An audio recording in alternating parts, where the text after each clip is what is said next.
స్వభావం. మనుషుల ఈ స్వభావమే ఎంతో ముఖ్యమైనది.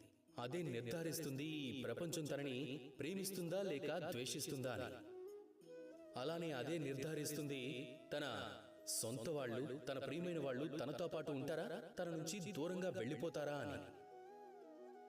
మరి స్వభావం ఎలా ఉంటే మంచిది? కొందరు అంటారు ఆ చంద్రుడిలా ఉండాలి అని, అత్యంత అందమైన వెన్నెలను పంచుతూ. కానీ ఆ చంద్రుడు కూడా సూర్యుడి నుండి వెలుగు తీసుకుంటూ ఉంటాడు. సూర్యుడిలా ఉండాలి అంటారు.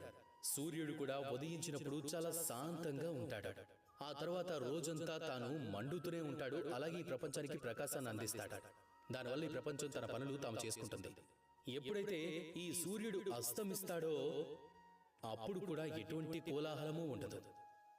ప్రశాంతంగా అస్తమిస్తాడు. సూర్యాస్తమయ సమయంలో ప్రశాంతమైన వాతావరణం ఉంటుంది. పశుపక్షులన్నీ కూడా ఆనందంగా ఉంటాయి. సూర్యుడు అస్తమిస్తున్నప్పుడు ఒక ఆశతో అస్తమిస్తాడు, ఉదయం తాను మళ్ళీ ఉదయిస్తాను అని. అలాగే అస్తమించిన తరువాత కూడా తాను చంద్రుడికి తన వెలుగును పంచుతూ ఉంటాడు. అదేవిధంగా మీరు కూడా ఉదయించేప్పుడు అహంకారాన్ని చూపించకూడదు. మీరు పతనమవుతున్న సమయంలో కూడా బాధపడకూడదు. జీవితంలో మీ చుట్టూ అంధకారం వచ్చిన తరువాత కూడా మనం మన స్నేహితులకు సహాయం చేస్తాం. అలాగే సూర్యుడిలా మళ్ళీ ఉదయిస్తాం కూడా. ఈ ప్రపంచానికి వెలుగు పంచుతాం, విజయం సాధిస్తాం.